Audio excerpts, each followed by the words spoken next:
تو ان کے شجرے میں شک کرنا یقین کے ساتھ۔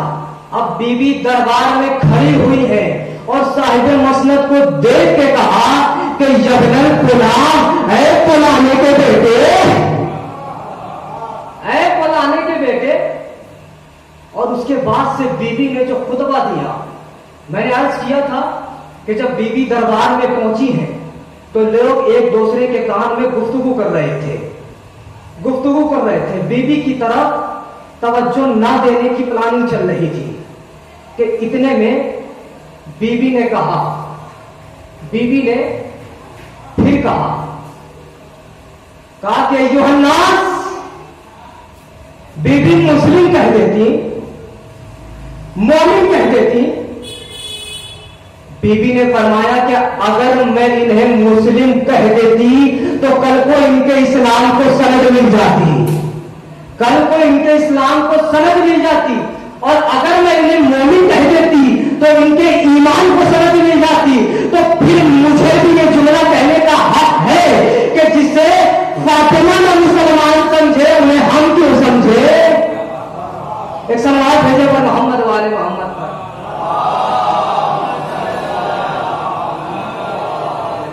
جنہیں فاطمہ نہ مسلمان سمجھے انہیں ہم کیوں سمجھے۔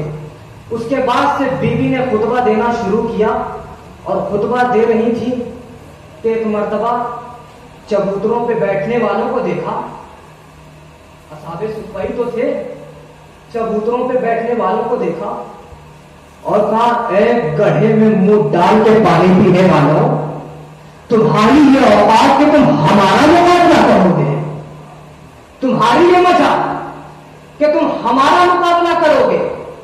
علامہ عرفان حیدر آبادی نے فدق پڑھتے ہوئے ایک جملہ کہا تھا، بس وہ جملے کو دہرانے لگا ہوں۔ فدق پڑھتے ہوئے انہوں نے ایک جملہ کہا تھا کہ اے فدق کے چوروں، توجہ رکھیے گا، پوری توجہ، کہا کہ اے فدق کے چوروں، آل محمد جہاں کہیں بھی کھڑے ہو جاتے ہیں اللہ نے ان کے قدموں تلے خزانہ دیا۔ اب جو عرب ممالک میں رہتے ہیں وہ غور سے سنیں، آل محمد جہاں کہیں بھی کھڑے ہو گئے،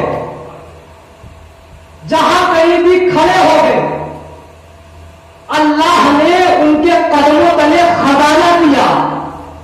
ان کے قدموں تلے کا تیل پی کے انہی پہ پھرا رہے ہو۔ میں نے کہا سرکار پھرانے دیجیے، ابھی وہ آخری وارث پردے میں بیٹھا ہے، اگر آپ کے تیل نچوڑ لگے تو پھر فاطمہ کا نام نہ کہنا۔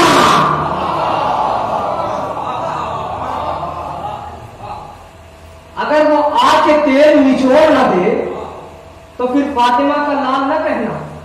دیکھیے پوری توجہ دیجیے، اس لیے کہ علامہ سید رضی ہیں، سید مرتضیٰ کے بھائی جنہوں نے نہج البلاغہ جمع کی ہے، وہ فرماتے ہیں کہ اگر کوئی امام کے سلسلے سے تم سے کچھ بات کرے تو تم اسے سمجھاؤ، اور اگر اتنی داد دیجیے گا، گھٹنوں کے بل بھی کھڑے ہو کے داد دیجیے گا تو داد چھوٹی رہے گی۔ سید رضی کا جملہ سنا رہا ہوں، وہ کہتے ہیں کہ اگر کوئی امام کے سلسلے سے تم سے کچھ بات کرے تو تم اسے سمجھاؤ، بجھاؤ، بتاؤ، لیکن اگر کوئی بی بی فاطمہ کے خلاف زبان کھولے تو تم اسے اپنا رشتہ تعلق توڑ لینا، اس لیے کہ بی بی فاطمہ کے خلاف وہی بولے گا جو ولد الحرام ہوگا۔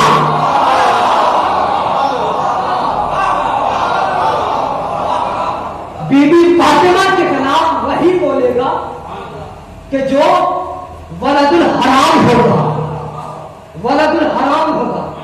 بی بی خطبہ دیتی جاتی ہیں اور چبوتروں پہ بیٹھنے والوں کو دیکھا اور کہا اے گڑھے میں منہ ڈال کے پانی پینے والوں، تمہاری یہ اوقات کہ تم ہمارا تقابل کرو گے۔ امیر ممکنات نے ایک مقام پہ فخر حاصل کیا تھا سارے مجمع کو دیکھ کے کہ تم ہمارا مقابلہ کرو گے، میں فاطمہ کا شوہر ہوں، میں فاطمہ کا شوہر ہوں۔ عزیزان گرامی، بی بی خطبہ دیتی جاتی ہے اور پھر وہی چبوتروں پہ بیٹھنے والوں کو دیکھا اور کہا کہ تمہاری یہ مجال کہ تم ہمارا تقابل کرو گے. ایک مرتبہ بیوی خطبہ دیتی جاتی ہے, 2-4 جملے بیوی نے کہے. اب یہ اعظم گڑھ کی سرحد سے لے کے گونڈا, بستی, مئو, بلیا, بہار, یہاں پہ ایک لفظ بولا جاتا ہے. بس وہ لفظ بولنے لگا ہو. یہاں پہ ایک لفظ بولا جاتا ہے, اور یہ لفظ تب بولا جاتا ہے کہ جب شدت بہت ہوتی ہے. جب شدت بہت ہوتی ہے. گئی کون ہے حق لینے؟ صدیقۃ الکبریٰ. صدیقۃ الکبریٰ دربار میں اپنا حق لینے گئی ہے. اب مزہ تو جملہ دے گا اس لیے کہ آپ کے علاقے کا ہے. بی بی فرماتی ہیں کہ بی بی دربار میں گئی ہے حق لینے کے لیے, اور اس نے حق نہ دے کے بتایا کہ میں جھوٹا نہیں جھوٹا ہوں. میں جھوٹا نہیں جھوٹا ہوں. بی بی دربار میں پہنچی, خطبے پہ خطبہ, آیتوں پہ آیتیں دیتی جاتی ہیں, لیکن وہ انکار کرتا جاتا ہے. آیتوں پہ آیتیں پیش کرتی جاتی ہے, لیکن وہ انکار کرتا جاتا ہے. یہ آیت اس نے کہا نہیں انکار, یہ آیت کا نہیں دیں گے, یہ آیت کا نہیں دیں گے. اتنے میں بی بی نے خطبہ روکا اور کہا کہ یہ بتا تو یہاں کیوں بیٹھا ہے, تو یہاں کیوں بیٹھا ہے. اس نے کہا کہ میں رسول کا وارث ہوں. اس نے کہا میں رسول کا وارث ہوں. بی بی نے کہا پکڑا گیا, رسول تو کوئی وارث چھوڑتے ہی نہیں ہے.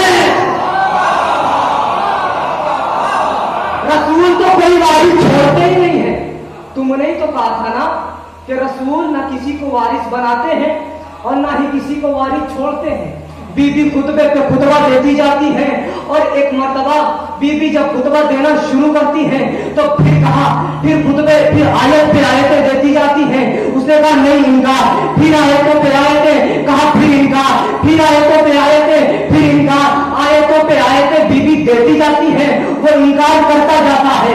آیتوں پہ آیتیں دیتی جاتی ہے, وہ انکار کرتا جاتا ہے. اور پھر ایک مرتبہ بی بی کہتی ہے کہ اچھا یہ بتا, جب بی بی نے آیتوں پہ آیتیں دینا شروع کیا, آیتوں پہ آیتیں بی بی نے دینا شروع کیا, اس نے انکار کرتا گیا.